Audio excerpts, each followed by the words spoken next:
Radio Cyclo, la radio 100% vélo. Bonjour Olivier. Bonjour.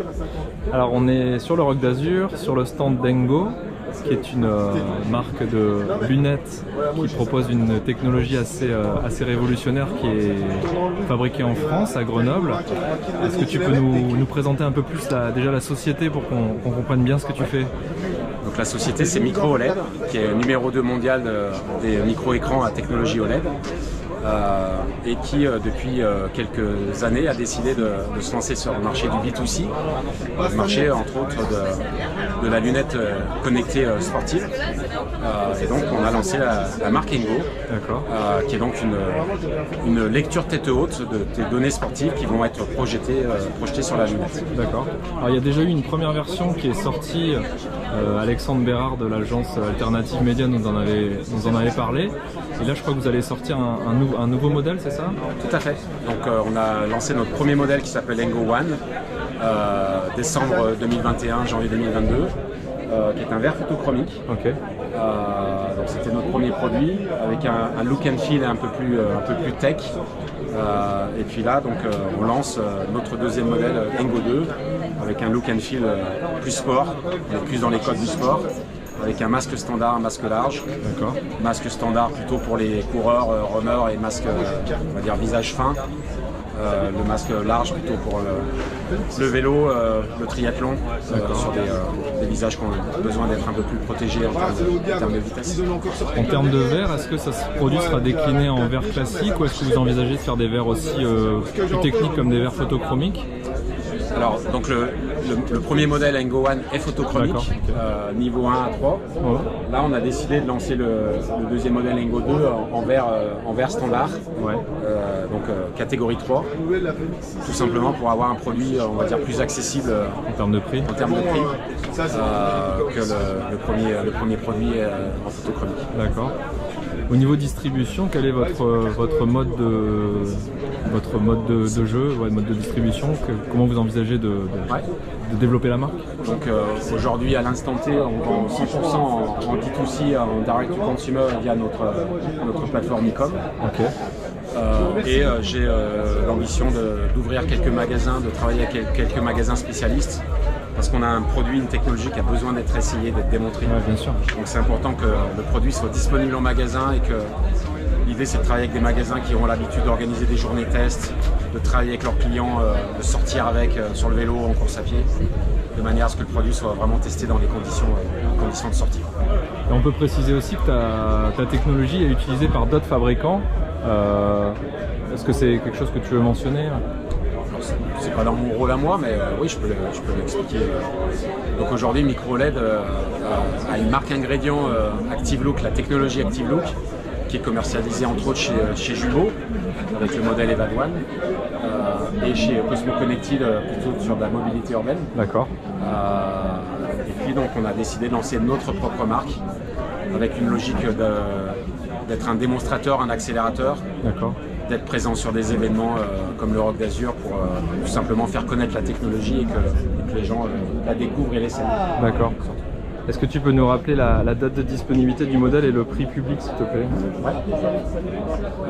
Donc le modèle Engo One est déjà disponible à la vente sur le verre photochromique au prix de 389 €. Ouais. Et le modèle Engo 2 a été en précommande sur le mois d'août-septembre. On a clôturé les précommandes. On a été un peu victime de notre succès, donc maintenant on s'attelle à livrer les premiers clients qui nous ont fait confiance. Et dès que c'est fait, on estime début novembre, on sera en mesure de réouvrir on va dire la vente des Engo 2, modèle commercialisé à 329 €. D'accord. Donc ce marché des produits connectés en lunettes, c'est quand même un marché assez novateur aujourd'hui. Bon, j'imagine que vous croyez en ce marché et quels sont les bénéfices principaux pour le cycliste, puisque là on est dans le vélo? Ouais. Donc effectivement on est précurseur, en fait il n'y a pas vraiment de concurrence aujourd'hui, on est les seuls à proposer un produit commercialisable et commercialisé. Le seul produit un peu concurrent fait 70 grammes, fait 800 $. Là on est sur un produit à 329 €, qui est à 36 grammes sur le masque standard.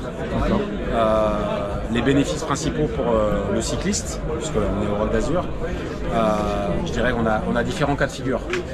On a celui ou celle qui va vouloir rouler en ayant accès à ces informations, à ces données d'une manière confortable et en toute sécurité.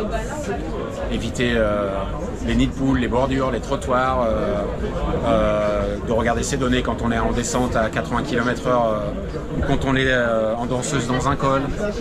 Donc d'accéder à ces données d'une manière confortable et en toute sécurité. Ouais.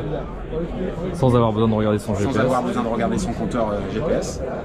Et puis on a le performeur qui lui va se servir en fait de la donnée pour optimiser ses séances d'entraînement et sa performance le jour J. Donc si je prends quelques cas de figure, je veux me faire une séance avec des intervalles cardio. Le fait d'avoir son cardio sur la lunette va permettre plus facilement de rester sur son intervalle fixé. Donc de rendre son entraînement plus optimum, plus efficace. Et puis sur de la course, beaucoup de gens nous disent je m'en sers comme un régulateur en fait. Que ce soit son cardio, ses watts, son allure, sa vitesse. Moi je dis souvent je roule, je vois mon cardio qui monte à 160, 165, je suis en train de me dire faut peut-être ralentir un petit peu. Ralentis un petit peu, tu es en train de te mettre dans le rouge.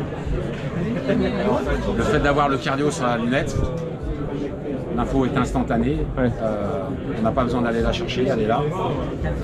Ça nous permet donc d'optimiser, de modérer notre effort, d'optimiser nos séances d'entraînement selon si on cherche la performance ou le confort. Et puis on a des cas de figure, j'ai des triathlètes aujourd'hui qui me disent je peux plus me passer des Engo parce que sur une course ça va permettre justement de modérer mon allure en course à pied, de m'assurer que je ne mets pas trop de watts sur le vélo, de ne pas me griller en cardio. Voilà. Dernier point, pour la connectivité, comment ça fonctionne en fait pour venir chercher des informations par exemple d'un capteur de puissance ou d'une ceinture cardiaque? Donc aujourd'hui on a différentes configurations. On peut travailler avec son téléphone et avec notre application ActiveLook. Et on peut sur l'ActiveLook connecter une ceinture cardio et ou un capteur de puissance à partir du moment où c'est Bluetooth. Et puis après on a les configurations, on a une montre ou un compteur GPS Garmin. On va connecter sa montre ou son compteur Garmin sur la lunette. On a la configuration Apple Watch, on vient d'annoncer la compatibilité Apple Watch OS 9. Donc une configuration différente. Ce matin on a des collègues de chez Engo qui ont couru ce matin avec leur Apple Watch et leurs lunettes. Et puis bientôt on annonce la compatibilité Suunto. On sera officiellement compatible Suunto d'ici une quinzaine de jours. D'accord. Ok, écoute, merci Olivier pour la présentation d'Engo et puis bon salon à toi. Merci, plaisir. Radio Cyclo, la radio 100% vélo.